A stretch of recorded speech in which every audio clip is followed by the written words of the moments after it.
لله الذي لم يزل عالما عليما قادرا قديرا حيا قيوما سميعا بصيرا والصلاة والسلام على سيدنا وسندنا وحبيبنا وطبيبنا وهادينا ومرشدنا ومطيعنا ومدنيانا وعربيانا وقريشيانا سيدنا ومولانا محمدا عبده ورسوله أما بعد فأعوذ بالله من الشيطان الرجيم بسم الله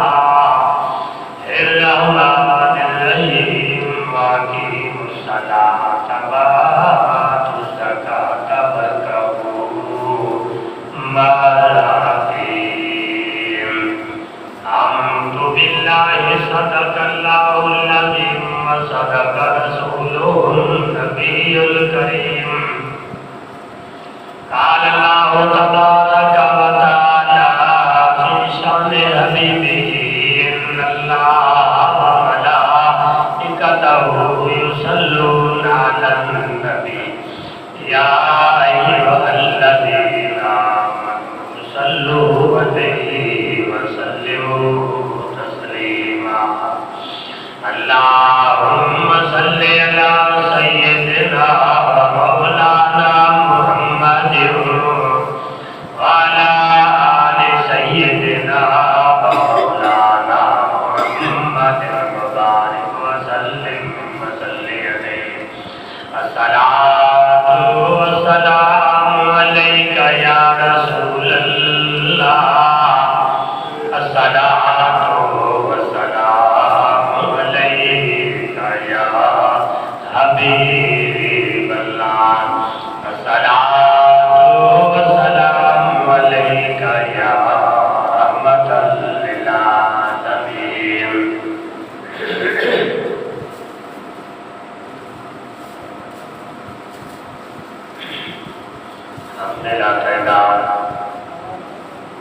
اللہ کی دربار میں پیش کرنے کے بعد درود بر ذات سید الوجود آقا نامدار محمد مصطفیٰ صلی اللہ تعالی علیہ وسلم کی دربار میں پیش کرنے کے بعد اللہ رب العزت کے پاک کلام میں سے آیات مبارکہ تلاوت کی ہے۔ اس آیات مبارکہ میں اللہ رب العزت نے نماز کا ذکر فرمایا ہے۔ نماز اللہ رب العزت کی وہ عبادت ہے جو اللہ رب العزت کا جس سے قرب ملتا ہے۔ انسان اللہ رب العزت کے قریب ہو جاتا ہے، مالک اس پہ راضی ہو جاتا ہے، وہ اس مالک پہ راضی ہو جاتا ہے۔ یعنی یہ ایسی عبادت ہے اللہ رب العزت کا حکم بھی ہے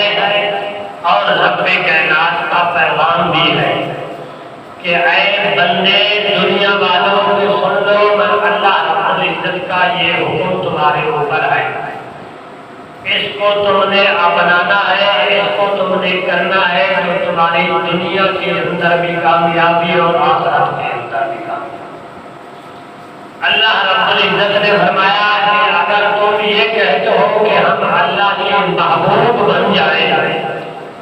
تو رب کائنات فرماتے ہیں میں بھی تمہیں اپنا محب بنانا چاہتا ہوں، اور یہ محبوب اور محب کا تعلق یہی نماز ہے۔ نماز کے اندر جو آئے گا اللہ رب العزت کا محبوب بن جائے گا۔ پیارے محبوب صلی اللہ علیہ وسلم نے فرمایا نماز جو ہے یہ محمد کریم کی آنکھوں کی ٹھنڈک ہے۔ فرمایا کہ جو آدمی کہتا ہے میں اس مالک کا دیدار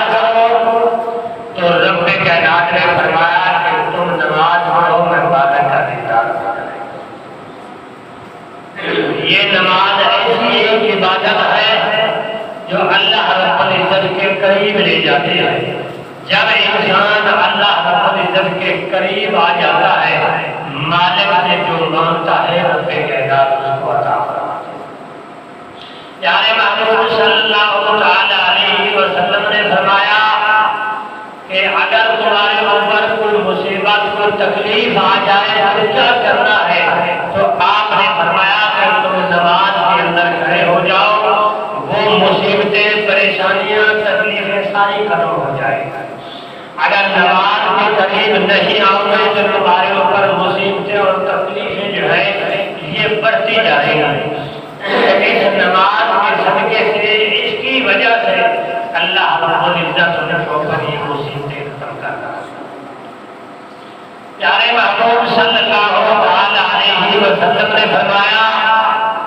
کہ جب انسان میدان محشر میں اللہ رب العزت کی دربار میں پیش کیا جائے گا، اللہ تبارک و تعالیٰ سب سے پہلے یہی سوال کرے گا،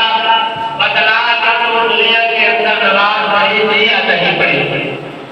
حضرت شیخ شامی رحمت اللہ تعالیٰ نے فرمایا کہ روز محشر کے جب گزارا بابا ہماری پرشے سے نماز فرمایا کہ اس وقت ہر آدمی نفسی پکار رہا ہوگا، کوئی سننے والا نہیں ہوگا، کوئی بات سن کر یہ نہیں کہے گا کہ میں تیرے ساتھ ہوں، ہر آدمی کو اپنی ہی پڑی ہوگی۔ تو اللہ رب العزت سب سے پہلے سوال یہی کرے گا، بندے بتلا کہ تم نے دنیا میں نماز پڑھی ہے یا نہیں؟ جس کی ہمیں پرواہ نہیں ہے، ہر طرف سے حیا علی الفلاح حیا علی الفلاح کی آوازیں آ رہی ہے اور ہمیں ذرا خیال تک نہیں کہ مالک ہمیں بلا رہا ہے، اور مالک کے بلاوے پہ ہم نہیں جاتے۔ پھر مالک کے بلاوے پہ نہیں جاتے تو مالک کو ناراض ہوگا۔ جب مالک کو راضی کرنا ہے، مالک نے آواز دی ہے لبیک کہہ کے چلے جائے کہ اس نے بلایا ہے کہ ہم جا رہے ہیں۔ پیارے محبوب صلی اللہ علیہ وسلم نے فرمایا کہ جب قیامت کا دن ہوگا، کچھ لوگ وہ ہوں گے کہ جن کے چہرے جو ہے وہ سورج کی طرح چمک رہے ہوں گے۔ جب لوگ دیکھ کر یہ کہیں گے کہ اللہ رب العزت یہ تیرے نیک بندے کون ہیں جن کے چہرے جو ہے وہ سورج کی طرح چمک رہے ہیں، تو رب کائنات فرمائے گا کہ یہ وہ لوگ ہیں کہ جب آذان کا ٹائم ہوا کرتا تھا، آذان سے پہلے جا کر مسجد میں وضو کر کے جا کر بیٹھتے تھے، نماز کے انتظار میں بیٹھے رہتے۔ اللہ رب العزت نے ان کے چہرے کو نورانی کر دیا ہے، ان کا چہرہ جو ہے وہ سورج کی طرح چمک رہا ہے۔ اور پھر کچھ لوگ وہ آئیں گے کہ جن کا چہرہ جو ہے چاند کی طرح چمک رہا ہوگا۔ لوگ کہیں گے کہ یہ کون لوگ ہیں کہ جن کے چہرے چاند کی طرح چمک رہے ہیں؟ اور اس سے جواب دیں گے کہ یہ کاروبار دنیا میں کر رہے تھے اور سب کچھ کرنے کے بعد جب اللہ اکبر کی آواز آتی تو فوراً وہ کام چھوڑ کر اللہ کے بلاوے کی طرف چلے جاتے، مسجد میں جا کر باجماعت نماز ادا کرتے تھے۔ اس لیے اللہ رب العزت نے ان کو یہ انعام عطا فرمایا ہے کہ آذان سنتے ہوئے سب کو چھوڑ دیا اور دنیا کی خرید و فروخت سب کو چھوڑ کر یعنی مسجد میں جا کر آپ نے سر کو جھکا کر کہا سبحان ربی الاعلی۔ فرمایا کہ اللہ رب العزت ان کے چہرے جو ہے وہ چاند کی طرح چمکا دے گا، اور کچھ وہ لوگ ہوں گے کہ جن کے چہرے جو ہے ستاروں کی طرح چمک رہے ہوں گے۔ تو لوگ پوچھیں گے کہ رب کائنات یہ کون لوگ ہیں کہ جن کے چہرے جو ہے ستاروں کی طرح چمک رہے ہیں؟ اور اس سے جواب دیں گے کہ جب آذان ہو جاتی تھی یعنی یہ لوگ گھر چلے جاتے، گھر سے وضو کر کے مسجد میں جا کے نماز پڑھتے تھے، اللہ رب العزت نے ان کو یہ انعام عطا فرمایا ہے کہ ان کے چہرے جو ہے وہ ستاروں کی طرح چمک رہے ہیں۔ اسی طرح جو انسان اخیر میں پیچھے چلا جائے گا پر وہ انعام بھی کم ملتا جائے گا۔ اخیر کے اندر میرے آقا نے فرمایا نماز بھی پڑھتا ہے، نماز بھی قضا نہیں کرتا، پانچ وقت کی نماز پڑھتا ہے، اس کو عذاب دیا جا رہا ہوگا۔ عذاب کیا ہوگا؟ زمین پہ لٹا کر اس کے سر کے اوپر پتھر مارے جائیں گے، جب وہ پتھر ماریں گے سر اس کا چور چور ہو جائے گا، یہ پتھر گیند کی طرح اڑ کر دور جا کے پڑے گا، فرشتہ اٹھانے کے لیے جائے گا، اسی کا سر اسی طرح سالم ہو جائے گا۔ اسی طرح یہ عذاب بار بار ہوتا رہے گا، تو لوگ پوچھیں گے کہ ان لوگوں کو یہ عذاب کیوں دیا جا رہا ہے؟ فرشتے جواب دیں گے کہ یہ لوگ دنیا میں نماز پڑھا کرتے تھے، نماز ادا نہیں کرتے تھے، صرف نماز کے اندر سستی کیا کرتے تھے، یعنی ظہر کا وقت آ گیا تو باتیں کرتے رہے، گپے مارتے رہے، بیٹھے رہے،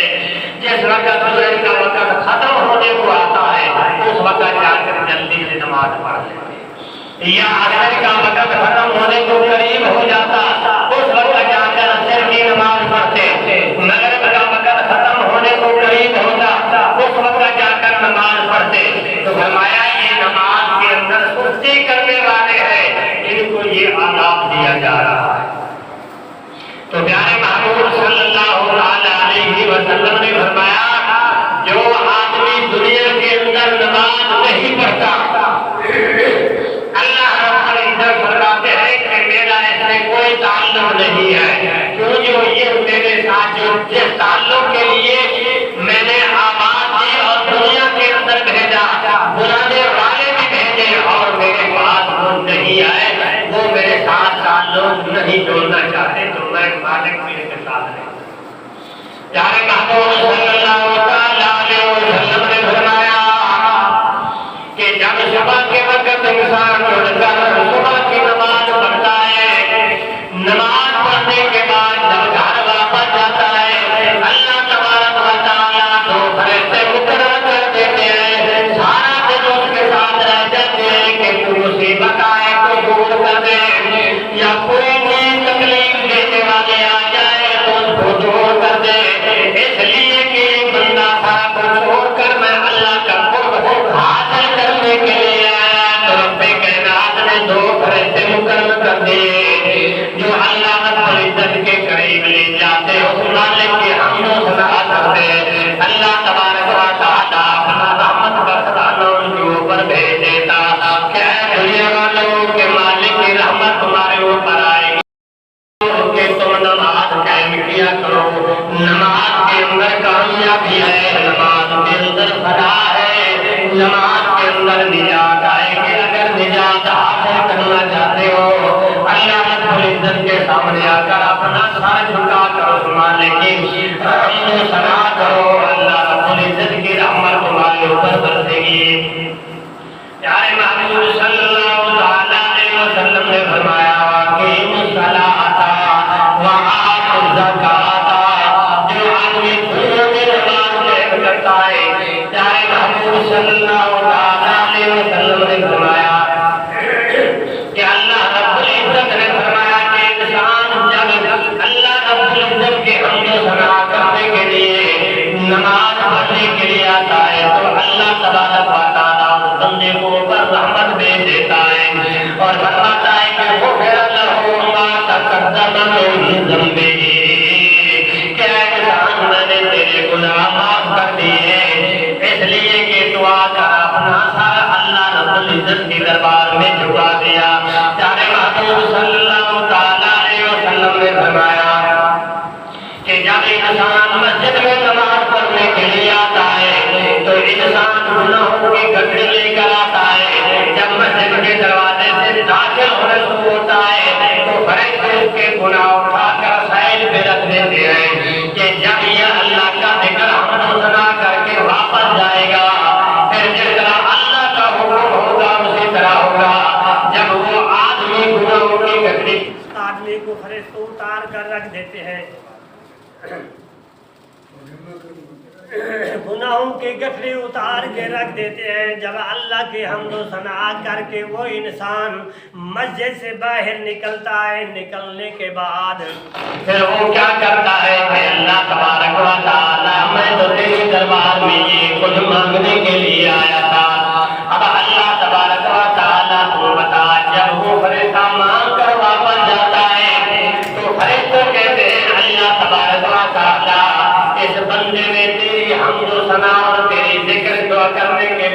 واپس جانے لگا تو فرشتے پوچھتے ہیں بتاؤ اللہ تبارک و تعالیٰ یہ آدمی تیرا دل اور سار کر کے آیا ہے، اب گناہوں والی گدی اس کے سر کو اوپر رکھ دے اور ڈال دے۔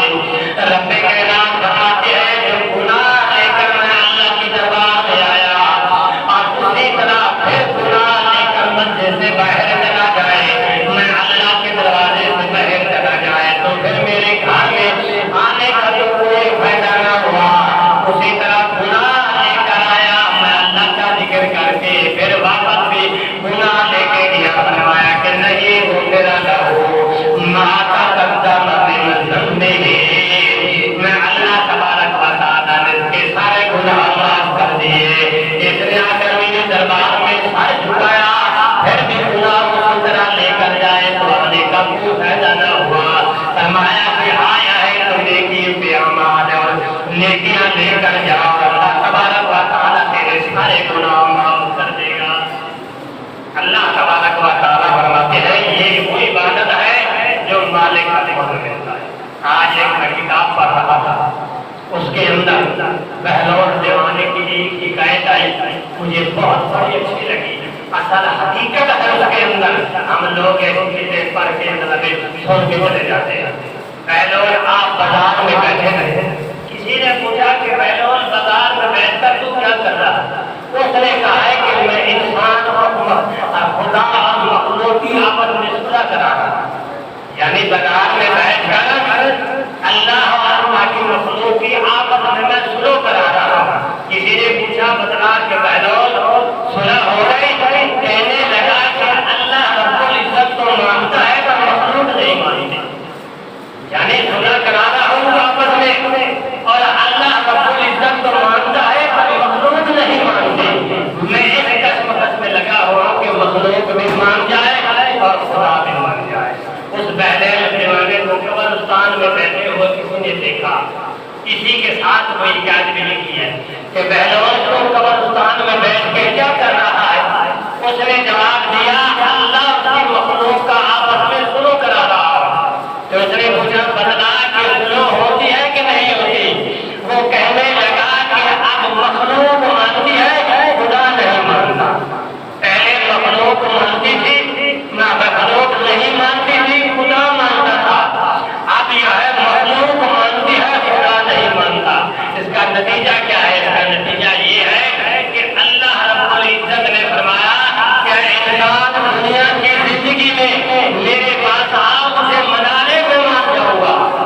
تو اس نے کہا کہ خدا جو مانتا ہے تو مخلوق نہیں مانتی، کیوں کہ ہمیں جب آذان ملتی ہے آذان پڑھ کر نماز پڑھنے کے لیے نہیں آتے۔ اللہ رب العزت نے قرآن کا حکم فرمایا تو وہ دیوانہ کہتا ہے کہ مخلوق نہیں مانتی رب مانتا ہے، کہ مخلوق خدا کی اللہ کے احکام کو قبول نہیں کرتے، تو اس لیے اس نے کہا کہ مخلوق نہیں مانتی خدا مانتا ہے۔ تو قبرستان کے اندر کہا کہ خدا مخلوق مانتی ہے خدا نہیں مانتا۔ تو رب کائنات بہلول دیوانے نے کہا کہ جب مر جاتا ہے انسان، مرنے کے بعد اس کے اعمال جتنے کیے ہوئے سامنے آ جاتے ہیں، جب اس کو آزاد ہوتا ہے تو اس وقت کہتا ہے اللہ رب العزت مجھے ایک مرتبہ دنیا میں جانے دے،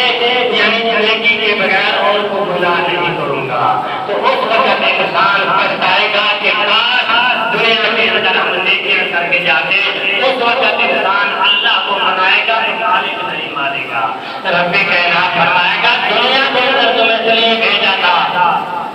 کہ تو مالک کو منا لے، تو فرمایا کہ اس لیے کہ تو مخلوق حق مانتی ہے مالک نہیں مانتا، مالک اس لیے کہ تو نے میری نافرمانی کر کے زندگی گزار کے آیا ہے، اب تیری مانی ہوئی بات نہیں مانی جائے گی۔ تو اس نے کہا اس لیے کہ اب مخلوق تو مانتی ہے خدا نہیں مانتا، وہ میدان محشر کا دن ہے، اس وقت ہم مانیں گے اور ہمارے کردار جیسے ہوں گے رب نہیں مانے گا۔ دنیا کے اندر اس نے کہا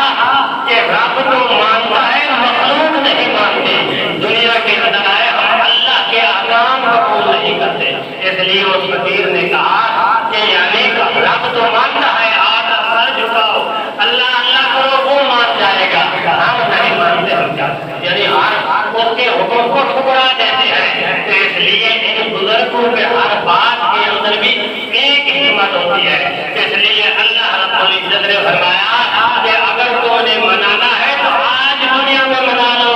میں مان جاؤں گا. جب مرنے کے بعد تم مناؤ گے اس وقت میں نہیں مانوں گا. اس لیے فرمایا وَأَقِیمُوا الصَّلَاةَ وَآتُوا الزَّکَاةَ کہ ہے دنیا کے اندر اللہ رب العزت نے تمہارے اوپر 5 وقت کی نماز فرض کی ہے. یہ نماز پڑھتے رہو تمہیں دنیا کے اندر بھی کامیابی اور آخرت کے اندر بھی کامیابی.